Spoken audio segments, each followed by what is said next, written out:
예, 시작합니다. 예, 오늘은 계시록 20장 강해의 7번 자료로 말씀을 나눌 겁니다. 예, 때와 기한에 관한 계시 때문에 오늘은 특히 70일에 관한 말씀을 중점으로 말씀을 나누도록 합니다. 역대하 36장 26절 먼저 읽습니다. 이에 토지가 황폐하여 땅이 안식년을 누림같이 안식하여 70년을 지냈으니 여호와께서 예레미야의 입으로 하신 말씀이 이루어졌더라. 네, 예레미야서에 보면 바벨론 포로가 70년 만에 마칠 것이다 라고 주님께 이제 계시를 받은 것을 예언을 했죠. 그런데 예레미야 선지자도 그 앞선 선지자에 있던 이사야 선지자의 예언에 근거해서 그런 계시를 받았던 거였어요. 바벨론 포로기 70년이라고 하는 것이 무엇을 의미하는지를 이제 이사야 23장 15절에 이미 예언이 되어 있었습니다. 봅니다. 그날부터 두로가 바벨론이라고 하지 않고 이사야 선지자는 두로 도시 국가에 있었죠. 두로가 한 왕의 연한같이 70년 동안 잊어버린 바 되었다가 이렇게 표현했어요. 한 왕의 연한을 70년으로 계시하고 있다라는 걸 알 수가 있어요. 그러니까 이 말은 아무리 큰 권세를 가진 큰 군주라 할지라도 그의 권세는 70년을 넘기지 못한다라는 계시인 것이죠. 이것은 육신적으로도 사람이 길면 70이고 한건하면 80이라고 그랬는데 한 주기의 인생 주기를 염두에 두었다라는 걸 알 수가 있어요. 그 다음에 70년이 찬 후에 들어오는 기생의 노래같이 될 것이다. 이제 기생의 노래라고 하는 것은 술집 여자들이 술 따르면서 사람을 흥취하게 만들기 위해서 이렇게 남자들 미혹하는 이제 노래를 하는 것을 빗댄 것이죠. 그러니까 기생 노래 같이 된다는 것은 남자들이 술집에 가서 기생이 노래를 아무리 잘했기로 그 노래를 기억하는 남자는 없죠. 술집 여자 하는 소리는 이 남자 오면 이 남자한테 그 노래 했을 거고 저 남자 오면 저 남자한테 노래를 했고 그래야 이제 돈을 벌으니까 그렇게 한 거니까 그냥 그 술집 문 밖에 딱 나오면 그건 전혀 기억을 하지 않죠. 처음 만난 자기 부인이 된 처녀와 처음에 사랑을 속삭일 때 한 얘기는 죽는 날까지 잊어먹지 않지만 기생 노래를 누가 기억하는 사람이 어디 있어? 그 사람이 좀 이상한 사람이지. 자, 그러니까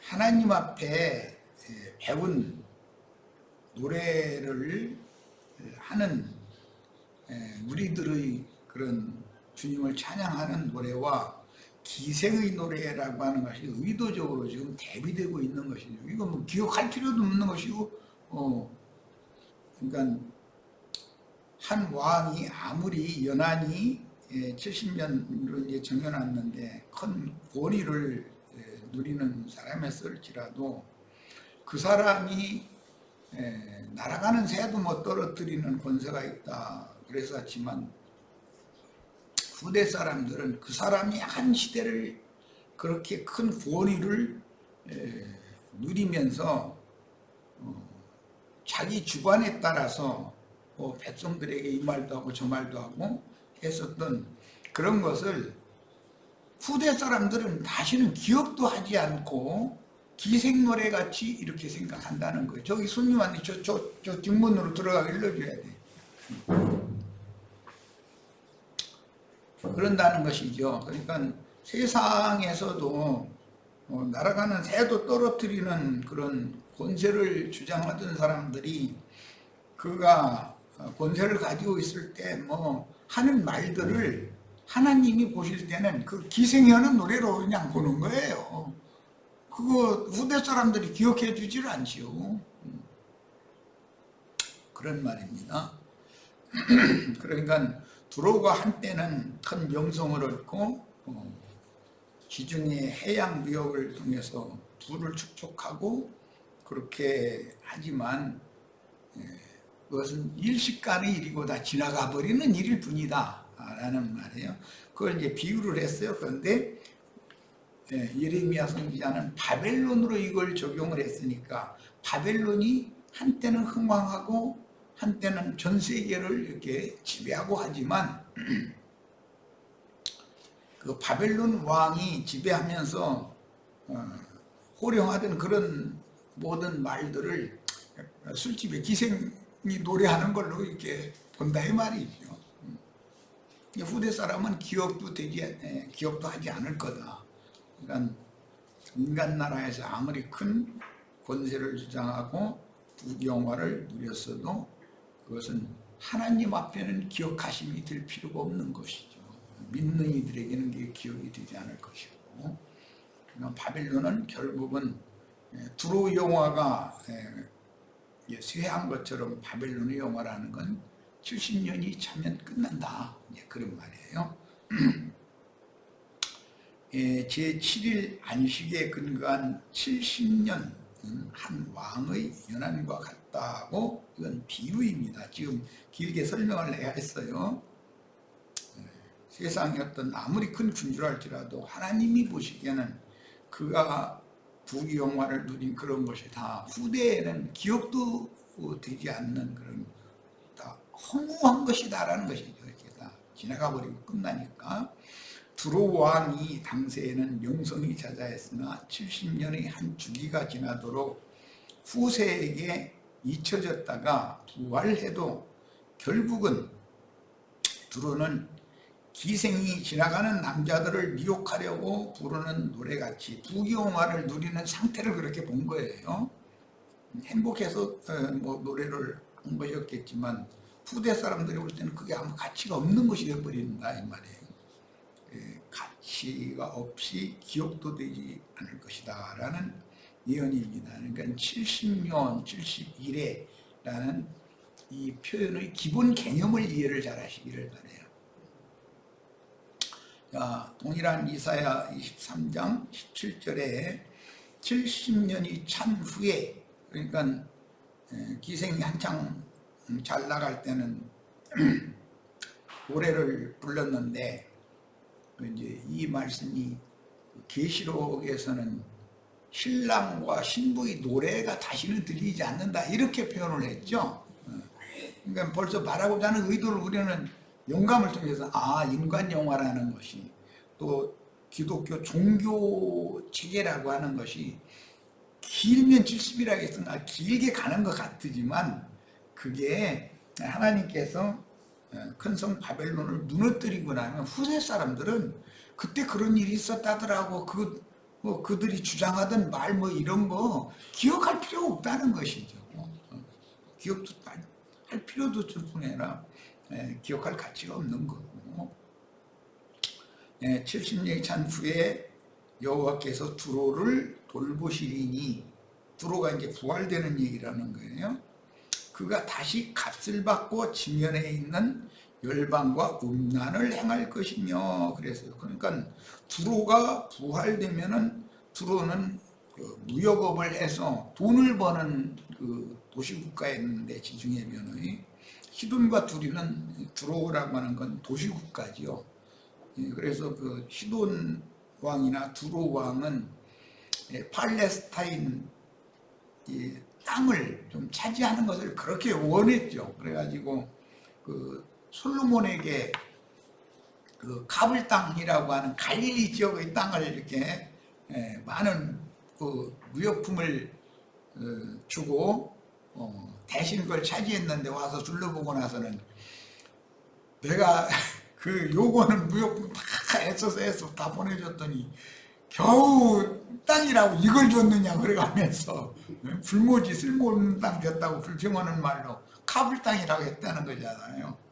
그런데 그것도 참 놀라운 거죠.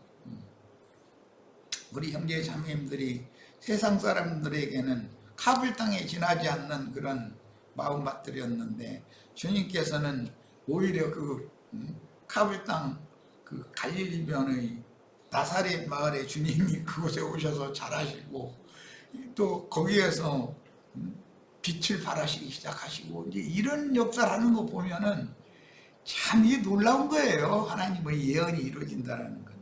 사람들이 이런 성경을 읽어도 이게 무슨 말인지 깨닫지를 못하니까 문제인 것이지, 이런 모든 말씀들을 깨닫고 나면 참 세상 말로 기가 찬다고 그러죠. 기가 막히죠.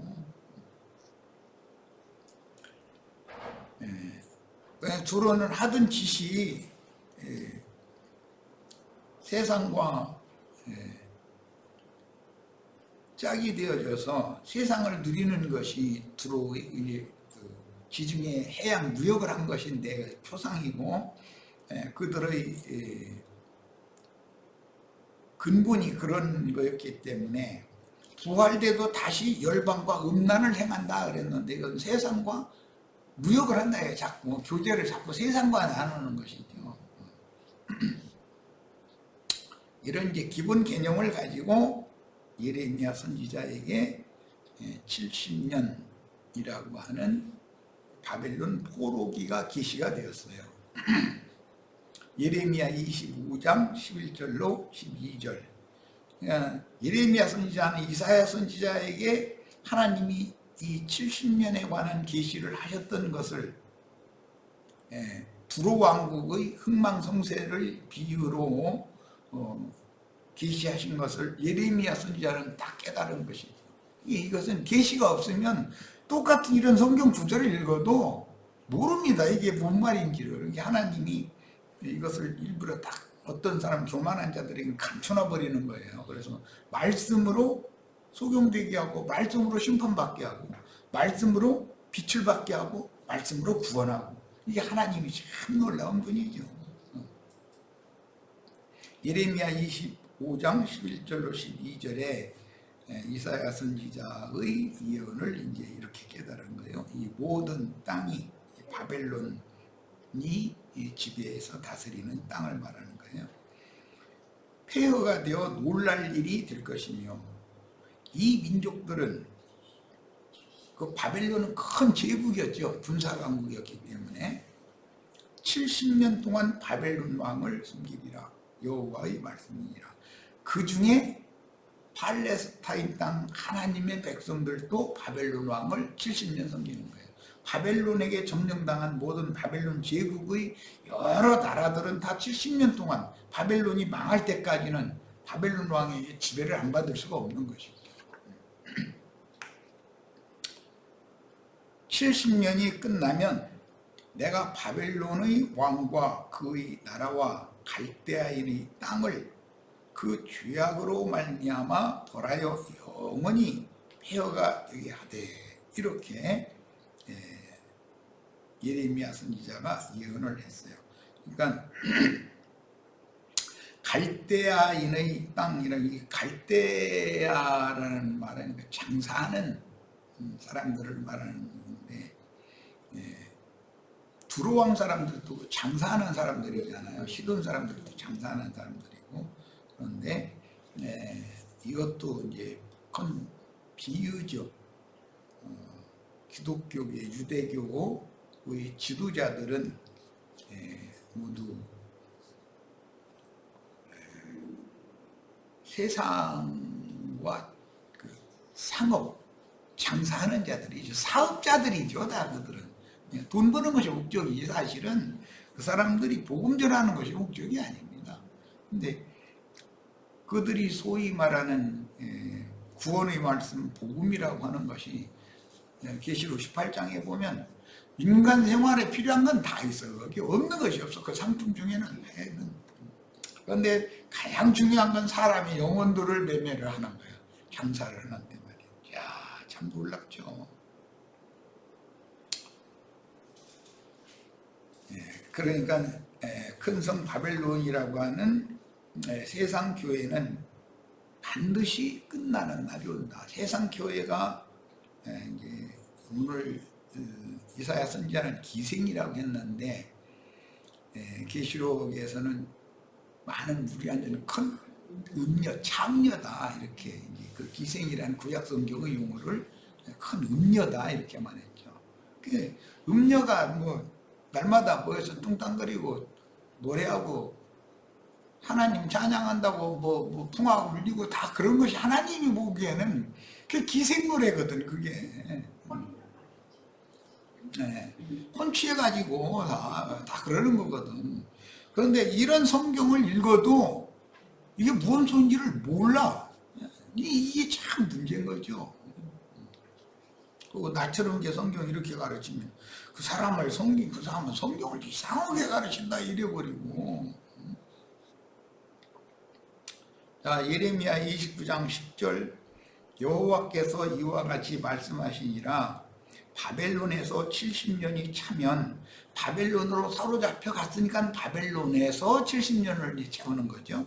차면 내가 너희를 돌보고 나의 선한 말을 너희에게 성취해. 선한 말이라는 것은 70년이 마치면 너희를 이 땅으로 다시 돌아와서 새 예루살렘 그 다음에 새 나라를 세우게 할 거다 라는 그 말씀이 선한 말씀이죠.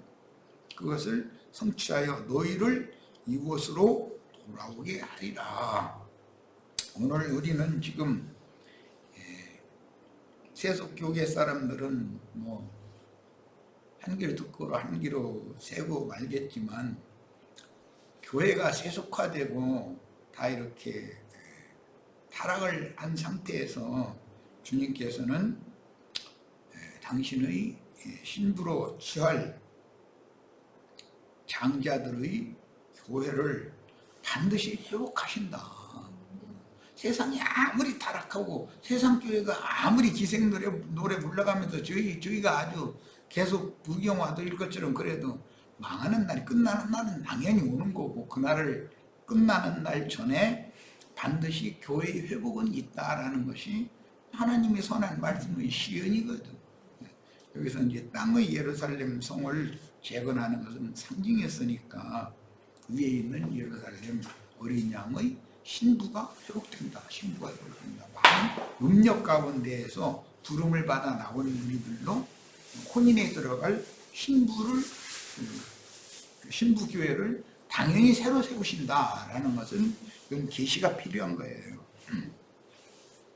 자, 예레미야 선지자 다음에는 이제 다니엘 선지자가 이 70일에 관한 이상을 또 계시를 또 받았죠. 이어서 다니엘 9장입니다. 곧 그 통치 원년에 나 다니엘이 그 통치 원년이란 건 느부갓네살이 큰 대국을 이렇게 건설을 하고 이제 다스리기 시작한 초태에 그 말이죠.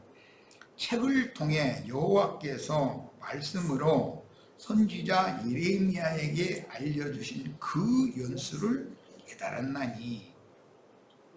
예레미야 선지자는 이사야 선지자의 예언을 영감으로 받았고 다니엘 선지자는 예레미야 선지자의 예언을 또 영감으로 또 받은 거예요. 이어서 받은 거죠.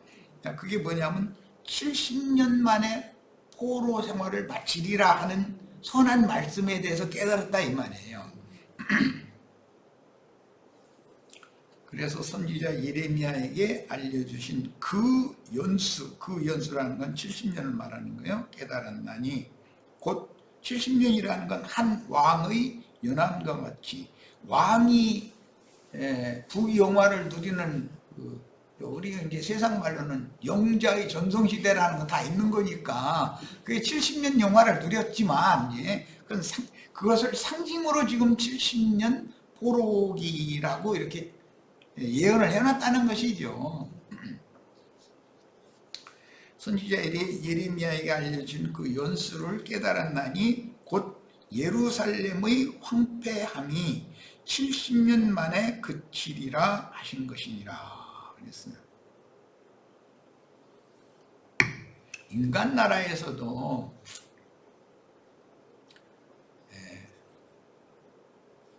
산천은 그대로 있는 것 같은데 시간도 흘러갔고 사랑하던 애인도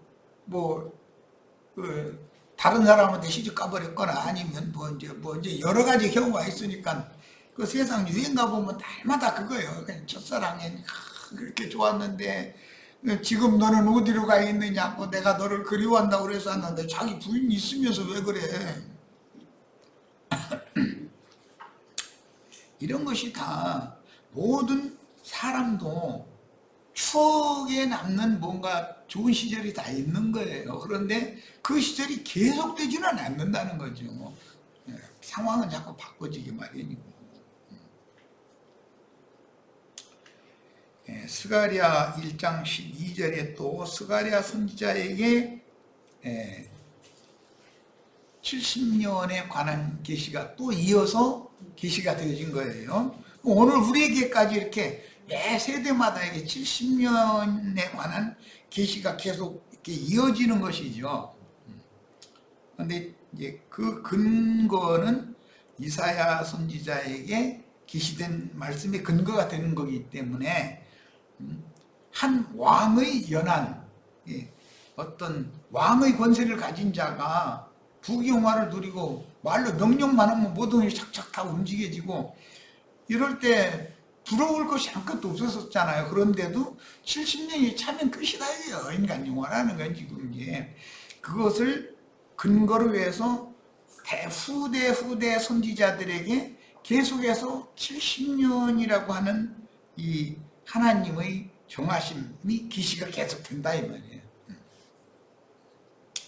여호와의 천사가 대답하여 이르되 만군의 여호와여 여호와께서 언제까지 예루살렘과 유다 성읍들을 불쌍히 여기지 아니하시려 하나이까 이를 노하신 지 70년이 되었나이다 하매. 그러면 이 70년이 지나가는 것을 이스라엘 사람들은 그렇게 기다렸다는 것이죠. 그런데 드디어 이제 70년이 됐습니다. 그러면 선한 말씀, 약속 주신 선한 말씀이 이루어질 때가 된 거 아닙니까? 지금 이건 이제 하나님 앞에 계시가 있는 선지자들이 호소를 하는 거예요. 이 백성 불쌍히 여기시라고. 자, 후세의 선지자들도 이사야, 예레미야, 다니엘 등의 선지자들이 예언한 70년 기간의 바벨론 포로가 끝나면 하나님의 선하신 말씀이 이루어져서 예루살렘으로 돌아오게 하겠다. 그리고 예루살렘 성을 새로 건축하게 해주겠다. 또 하나님의 나라를 다시 세우게 해주겠다. 약속이잖아요. 선한 말씀. 그걸 다 고대에 썼던 것이에요. 우리도 지금 마찬가지다 이거예요. 지금 우리는 이제 영적인 나라를 세우는 것이니까. 그때 당시 이스라엘 사람들은 혈통적인 이스라엘 나라를 회복하는 것이 목적이었지만 우리는 영적인 참 이스라엘 나라가 회복돼야 되는 것을 그렇게 고대하고 있는 거예요. 기독교가 기생 노래를 부르는 긴 기간이 지났지만 이제는 끝날이 왔다는 것을 우리는 확실하게 지금 믿고 있어요. 특히 전도를 해보면 사람들이 이 영과 생명의 말씀에 대해서는 이해를 못해요. 그렇게 못 알아듣는 건 정말 참. 최근에 어떤 사람들 만나가지고 이야 못 알아들어도 나 그렇게 꽉 막힌 사람들 나 처음 봐. 그런데 이건 당연한 일이다 라는 것을 맨 나중에 이제 깨닫고 나서 이 정도면 됐다. 나는 그 사람들을 설득을 못 하더라도 우리 형제 자매님들에게 이것이 영적인 양식이 되면 참 좋겠다. 이런 생각으로 만족하게 생각했어요. 아, 이제 이것으로 족하다 이랬어요. 또 은혜가 있으면 그들도 또 깨달으면 더 좋고. 스가랴 7장 5절입니다. 온 땅의 백성과 제사장들에게 이르라. 끝날이 이르렀다는 증거는 빛들은 다 떠나가고 광명의 전사를 가장한 어둠의 전사들이 판치는 거죠. 뭐 그들의 세계에 와버리는 거죠. 이게 지금 우리는 피부로 느낄 수 있어요. 현실적으로 전도를 해보면 알 수 있어. 말씀 가지고서 말장난하는 사람들이 너무 많아. 하나님은 근본이 영이시고 그 영의 보냄을 받은 인자 예수께서 성령으로 잉태되어진 그 인자 예수가 구속을 이루시고 살려주는 영이 되어져 가지고 제자들과 함께 하시면서 제자들을 통해서 믿음의 말씀, 구원의 말씀을 증거를 선포를 하게 해가지고 그를 통해서 성령으로 지금 침례를 믿는 이들에게 그 심령의 영적 침례를 행하고 계신 사실에 대해서 아무리 설명을 해도 난 그렇게 못 알아듣는 거 처음 봤어. 하여간 이게 이 사람이 믿음이라는 게 비밀이거든. 하늘로부터 계시로 믿음을 보내주셔야 되는 것이지 계시될 믿음의 때까지는 율법의 저주 아래 딱 갇혀 있다고 성경에 돼 있어. 율법에 꼭 잡혀 있는 거예요. 그런데 자신들이 율법의 저주에 지금 잡혀가지고 영들이 감옥에 갇혀 있는 중이라는 것에 대한 인식이 없는 거예요. 그런 것을 당신의 영이 지금 죽음의 사자에게 붙잡혀가지고 죽음 세계에 갇혀 있습니다. 노골적으로 이렇게 말하면 성질 낼 거 아니야. 또 그럼 대화가 안 될 테니 그렇게 말할 수도 없고 그렇다 해서 그 사람들이 그러냐고 깜짝 놀랄 사람도 아니고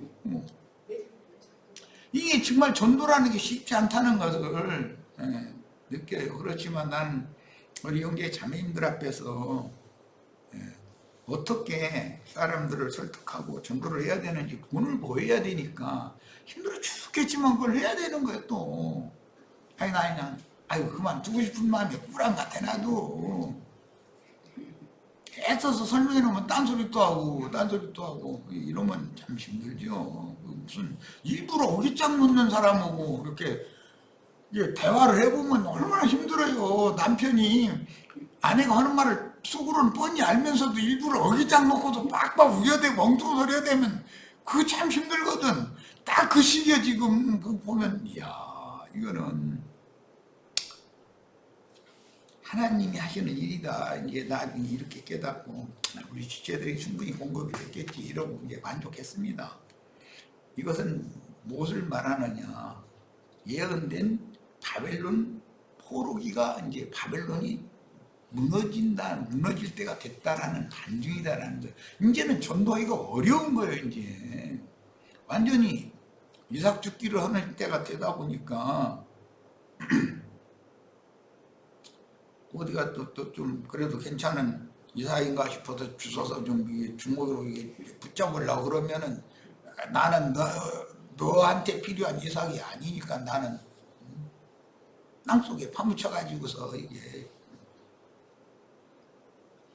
거기서 썩어버리고 말 거야 이러고 빡빡 우기면 그걸 어떻게 이러고 내 손에 이게 잡혀가지고 와서 오면 깨끗이 빨아가지고 너 추수시켜줄 거야. 그렇게 하면 그 말 또 알아듣습니까? 또 네가 뭔데 나를 추수시키느냐고 또 이렇게 나올 판이니. 바벨론의 침공이 시작된 후로 마지막으로 예루살렘 성이 무너지고 성전과 왕궁이 불살라진 달을 기억하고 스가랴 7장 5절에 온 땅의 백성과 제사장들에게 이르라 너희가 70년 동안에 5월달과 7월달에 금식하며 애통했다 이거예요. 70년 동안을 왜 그랬어요? 빨리 70년이 지나가서 선하신 하나님의 말씀이 우리들에게 응하게 해주세요 하고 금식하면서 기도를 했는데 하나님이 그 금식을 받은 게 아니다라는 거예요. 그 금식이 나를 위하여 한 것이냐 이렇게 말씀하시는 것은 너희가 지금 세상 부귀영화를 더 누리게 해달라고 금식 기도해 가면서 나한테 졸라대는 소리지, 내가 내 백성을 바벨론 왕에게 포로로 사로잡히게 이렇게 만들 때 내 마음이 편한 줄 알아? 내가 더 죽을 지경이야 지금. 그런데 나를 위하여 금식을 해야지, 나를 위하여 우려야지. 너희 더 부귀영화 누리고 세상에 잘 먹고 잘 살게 해달라고 날마다 금식하고 매달리면 도대체 너희는 왜 이렇게 나하고 말이 안 통해, 지금 이 말이잖아요. 자식들하고 부모가 대화를 해도 자식은 자식의 입장에서 자기 입장에서만 엉뚱한 소리 계속 빡빡 세우고 우기고 이러고 나면은 부모는 그거 설득이 안 되고 그러면 얼마나 힘들어요. 사실은 자식을 기르는 부모는 자식이 조금 어떤 원치 않는 어떤 징벌을 가한다든지 그래도 부모가 아프지 자식이 아픈 건 아니거든 사실은. 그런데 자식은 지가 자지러져 지금 죽어 넘어간대. 나 좀 살려달래. 제가 징벌하는 어머니나 아버지만큼 아프봤어. 이제 지가 어머니 아버지 되면 저 세상에서도 그래. 너도 이제 다음에 이제 결혼해가지고 자식 새끼 낳아야 알아. 이제 부모님 할 말 없으니까 설득이 안 되는데 어떻게 할 거요. 너도 다음에 네가 몸으로 경험 내고야 안다 이제 이 말이거든. 지금 하나님은 그런 마음이거든. 자기 아내요 자기 자녀들인 이스라엘 백성들을 세상의 군주에게 몽둥이 찜질 좀 가서 좀 너무 세게 때리지 말고 살살 좀 잘 다뤄가지고 정신 좀 차리게 좀 만들어라 해서 보낼 때 바벨론 왕은 하나님이 살살 다루라 한다고 살살 다룹니까? 자고픈 대로 막 찍어 누르고 그냥 밟아버리고 막 이러지. 그러면은 자기 자식을 훈육을 시키기 위해서 맡길 때의 마음과 가서 당하는 것을 볼 때 얼마나 속상하고 얼마나 마음이 아프시겠어. 세상에서 이게 세상적인 예를 드는 거예요. 자기와 가까운 어떤 친척 중에 누가 자기 남편이 이렇게 속썩인다고 난 도저히 못 살겠다고 날마다 울고불고 했으면은 같이 그 사람의 남편을 막 욕하고 이제 막 그러면 승질내버려. 아니 문제는 죽일 놈 살릴 놈 해가면서 그날이를 죽이고 도저히 못 살겠다고 했으니까 그래 그 놈이고 그 나쁜 놈이고 해가면서 이제 한수 뜨고 그냥 좀 거들었다가는 팩 돌아서 가지고 성질내 버린다니까. 그러니까 알고 보면 괜히 입에 붙은 소리로 자기 좀 그 남편이 속썩인다는 것을 좀 알아달라고 하는 소리인데 그걸 모르고는 같이 욕해버렸다가는 보따리 싸가지고 가버려. 승질 나가지고. 그러니까 이게 참 사람이라는 건 다 그래. 그래서 본심은 단데 있으면서 겉으로 다른 어떤 게 호소를 하고 막 아파하는 체하고 이게 이제 헛된 금식이잖아요. 그래서 너희가 나를 위하여 금식한 게 아니라 너 지금 가식적인 금식했잖아. 그 말을 계시를 스가랴 선지자를 통해서 지금 보여주신 거거든. 5월달에 사로잡히기 시작해가지고 7월달에 바벨론 포로가 이제 종교는 7월달에 했기 때문에 5월달, 7월달 이제 금식을 했거든. 자, 다니엘 9장 이제 24절로 27절입니다.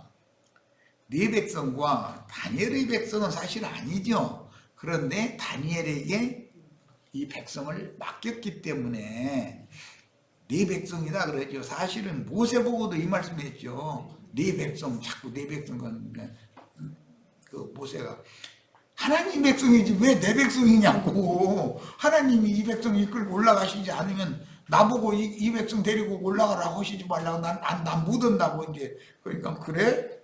그럼 내가 앞장서 저기 왕벌 보낼 테니까 너 왕벌만 따라가. 이제 또 이제 이렇게 해주셨죠. 그게 이런 성경의 의도를 네 백성이 이럴 때는 하나님이 너는 내 백성이 아니라고 나는 이스라엘을 버렸다. 지금 이것을 염두에 두는 말이거든. 그 대신 너는 나의 버림받은 백성을 불쌍히 여기고 네가 안고 품고 결국은 회복시켜야 된다라는 사명을 맡기느라고 이렇게 표현을 하는 거예요. 자, 네 백성과 네 거룩한 성을 위하여. 다니엘의 거룩한 성이 아니죠. 하나님의 거룩한 성이지. 신의 도성인데 여기서는 이제 70년이 다니엘의 계시에서는 71회로 확대가 돼요. 70년이 7번 더 지나간다 이 말이에요. 그러면 490년이 되겠죠. 이제 당연히. 자, 71회를 기한으로 정하였나니 허물이 그치며 죄가 끝나며 죄악이 용서되며 영원한 의가 드러나며 환상과 예언이 응하며 또 지극히 거룩한 이가 기름 부음을 받으리라. 그러니까 여기 지극히 거룩한 이가 기름 부음을 받기까지, 즉 요한에게 예수님이 오셔서 침례를 받고 물에서 올라오실 때 하늘에서 성령이 비둘기같이 임하여 너는 내 사랑하는 아들이요 너는 내 기뻐하는 자라 라는 그런 확증이 있을 때까지가 다니엘이 계시를 깨달은 때부터 시작해서 490년이 지나가야 된다. 지금 이 말이단 말이야. 그러므로 너는 깨달아 할지니라. 예루살렘을 중건하라는 영이 날 때부터, 이건 바벨론을 무너뜨린 페르시아 왕 코레스가 너희는 바벨론에서 예루살렘에서 바벨론 왕이 가지고 온 금은 기명이나 성전 기물이나 이런 거 다 가지고 돌아가서 성전을 다시 세워라. 이게 이제 그 예루살렘 성 중건령을 내렸죠. 그때부터 기름 부음 받은 자 곧 왕이 일어나기까지, 이 말은 예수님이 하나님 앞에서 그리스도로 세움을 입으실 때까지, 그러니까 예수님이 30세가 되기까지, 그런 말이죠. 7일회와 이제 71회가 구분이 되어 있어요. 먼저 맨 앞에 7일회가 있어요. 49년이겠죠. 이것은 한 주기의 희년이 지나간다는 거예요. 먼저 7일회와 62일회가 지나갈 것이요. 그러면 도합 69일회가 지나갔겠죠. 그 곤란한 동안에 성이 중건되어 광장과 거리가 세워질 것이며 바벨론 포로에서 돌아온 무리가 예루살렘 성을 세우고 그 성 안에 이제 성전도 세우고 하는 일이 곤란한 중에 그게 있다. 왜냐하면 산발랏 등이 이제 방해를 하니까 중건되어 광장과 거리가 황폐화되었던 예루살렘이 거리가 다시 이제 사람이 살면 거리가 이제 생겨나게 마련이죠. 통행을 해야 되니까. 62일의 후에 기름 부음을 받은 자가 끊어져 없어질 것이며, 이건 인자 예수는 죽을 것이며 말이겠죠. 당연히. 자, 그러면 요한에게 침례를 받고 인자의 사역이 시작된 이후에 3년 반이 지나면 기름 부음 받은 자인 인자 예수가 죽는 거예요. 자, 없어질 것이며, 장차 한 왕의 백성이 와서 예수가 죽은 후에는 그 다음에는 장사가 있고 그 다음에는 부활이 있고 승천이 있어요. 그런데 그 장사, 부활, 승천 이야기는 여기서는 딱 뺐어요. 빼놓고 장차 한 왕의 백성이라고 했는데, 이것은 로마의 이 황제가 된 티투스라고 하는 그 사람이 와서 그 성읍과 성소를 무너뜨리려니와, 그 성읍과 성소라는 것은 이제 먼저 솔로몬 성전부터 시작해서 최초의 성전을 세운 건 솔로몬 성전이었죠. 물질적인 성전. 솔로몬 성전을 바벨론이 무너뜨렸어요. 바벨론이 무너뜨린 이후에 7일에와 62일의 그 기간 동안에 헬라가 일어나서 바벨론이 무너뜨린 성전을 스룹바벨, 돌아온 무리, 이 스룹바벨 왕과 여호수아라고 하는 대제사장 무리가 이끌고 와서 예루살렘 성을 다시 중건을 했고 성전을 다시 세웠어요.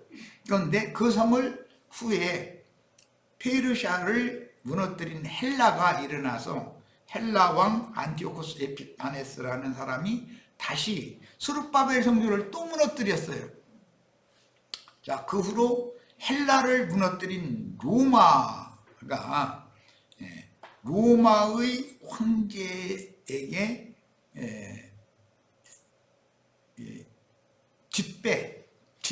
뒤에서 밀어준 그런 에돔 족속이면서 한편은 히브리인이고 한편은 에돔 족속, 이게 혼혈족이죠.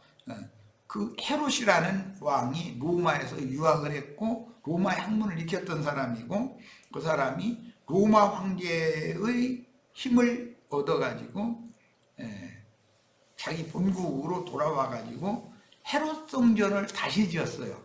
그때 예수님이 오셨었던 거예요. 그런데 예수님은 이 성이 돌 위에 돌이 하나도 남지 않고 반드시 무너진다고 또 예언을 하셨어요. 그래서 예수님이 죽고 나서 예수님이 34세에 죽었으니까 AD 70년이면 그 후로 36년이 지난 후에 예루살렘 성이 로마에 의해서 또 무너지게 된 거예요. 그리고 나서 지금 예루살렘이 완전히 회복이 되지 못하고 지금 반만 회복이 된 상태이죠. 지금은.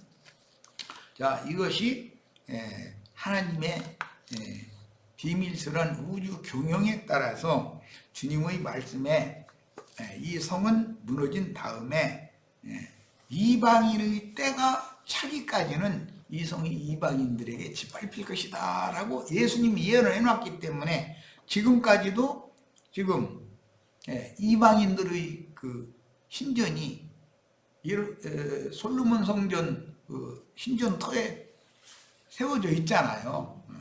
그래서 아직도 이방인의 때가 완전히 끝나지 않은 상태라는 걸 볼 수가 있고 알 수가 있고, 반드시 이제 이방인의 때가 끝나게 되면 사람의 손으로 지은 저는 완전히 이제 우상의 신전은 무너져야 되는 거니까 무너지는 날이 오죠. 그러려면 당연히 이것은 제3세계라고 하는 해교도들과 이스라엘 사람들의 큰 전쟁이 일어나지 않으면 이건 무너질 수 없는 문제이니까 사람의 손으로 지은 전이 무너져야 하나님께서 영으로 세운 참 성전, 하늘의 성전이 세워질 수가 있는 것이죠. 우리는 그걸 세우고 있는 중이고 이게 온 세상에 드러날 수가 있는 것이에요. 모든 사람들이 이제 이게 믿어져야죠. 이게 하나님의 우주 경영이. 이게 71회의 이상을 내가 지금 성전의 예로 들어서 이렇게 일목요연하게 그냥 한목에 이렇게 설명을 한 거예요. 자, 그 다음에 62일 후에 기름 부음을 받은 자가 끊어져 없어질 것이며 장차 한 왕의 백성이 와서 그 성읍과 성소를 무너뜨리려니와 그의 마지막은 홍수의 휩쓸림 같을 것이며 또 끝까지 전쟁이 있으리니 황폐할 것이 작정되었느니라. 이제 로마는 무너졌고 로마 세상적인 로마라고 하는 나라는 불과 300년 후에 이제 무너졌고 그 대신 로마 교황국이 되어졌죠.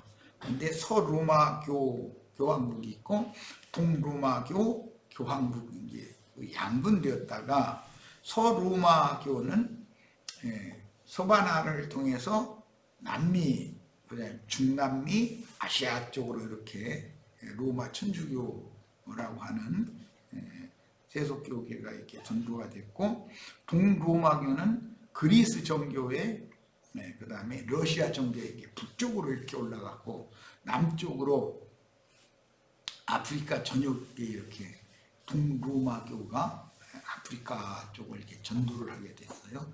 그래서 전 세계가 지금 동서남북 사방으로 전도가 다 된 거예요. 로마교의 전도가 먼저 되어지고 나서 개혁자들이 일어나서 로마교의 잘못된 것을 개혁을 한다고 했는데, 불완전한 개혁이다. 입으로는 개혁이라고 했지만 완전한 개혁이 아니라 로마교의 교리를 대부분을 그대로 받아들인다. 요 며칠 동안 내가 기독교계가 개혁이 입으로만 개혁됐다고 그러지, 실제로는 로마교가 교우들이 만들어 놓은 침례교리라는 것이 얼마나 강력하게 개신교 침례교단에 침투되어 있는지를 아주 그냥 여실하게 봤어요. 근데 로마교는 나중에 이제 세례식 하는 그런 걸로도 바꿔놨죠. 유아세례 이제 이런 걸. 그냥 로마라고 하는 건 국교이기 때문에 로마라는 나라에서 태어나면 로마 교인이 돼야 되잖아요. 그러려면 이제 갓난이 데리고 가서 율법대로 하자면은 만지 8일 만에 제사장한테 데려가서 할례를 하고 이름을 지어주는 이제 그런 형식을 세례식을 하고 거기다가 세례명이다 해가지고 이름을 지어줬죠. 그래가지고 그는 구원받았다. 이제 이렇게 이제 다 구원받았다 그렇게 하는 거예요. 그런데 그거 보면 참 이상한 것은 어머니나 아버지가 사도신경이라는 것을 암송 옆에서 하는 거 얘기 않고, 성경은 사도신경이랑 있지도 않아요. 사도신경을 쭉 암송을 하면은 이제 그 신부가 이렇게 성수라 해가지고 불 찍어서 입마다 7번 이렇게 발라주고 나서 뭐 기름도 이렇게 찍어 바른다는데 무슨 기름인지 난 그걸 모르겠어. 나 안 해봐가지고 뭐 들기름 참기름은 아닐 것 같고 나 무슨 기름인지 모르겠어. 어쨌든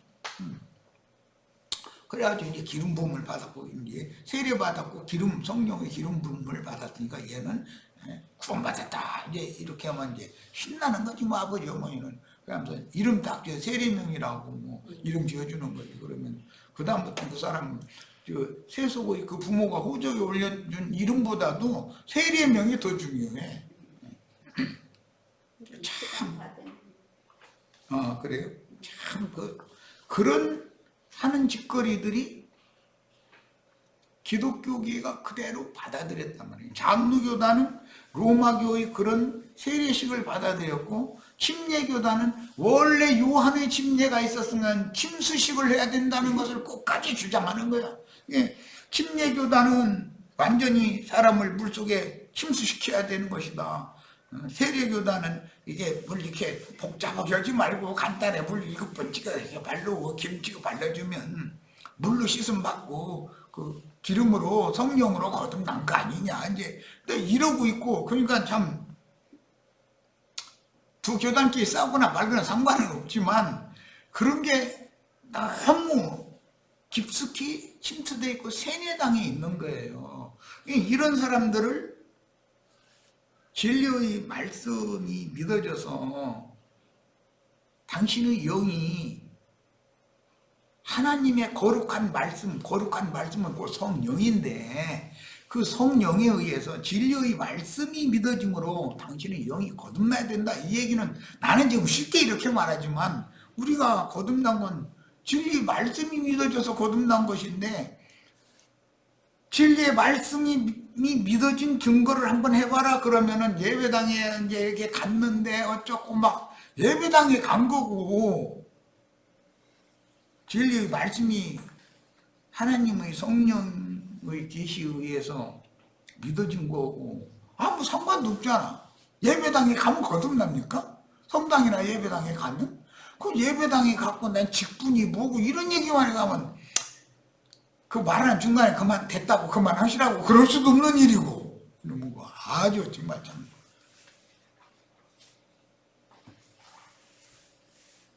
사람이 거듭나는 것은 진리의 말씀으로 거듭나는 거예요. 진리의 말씀이 계시를 통해서 영의 빛이 되어져서 깨달아져야 영이 살아나는 거잖아요. 죽었던 영이. 그게 성령 받았다는 거잖아요. 그런데 그 얘기를 성령 침례라고 하면 성령 받는다라는 말인 건데 그 얘기를 그렇게 못 알아들으니 이놈의 걸 어떻게 해. 아주 참 전도가 지금은 너무 어려운 시대가 됐어요. 내가 아주 혈투철미에 그걸 느끼고 있어요. 탄식도 나오고 우리 시체들은 나보다도 더 능력 있게 전도 잘해서 더 많은 사람들을 설득하고 옳은 대로 다 돌아오게 하는 일에 다 크게 쓰임 받으시길 바랍니다. 저 시간은 일단 여기까지서 마칩니다. 잠시 쉬었다 이어서 갑니다.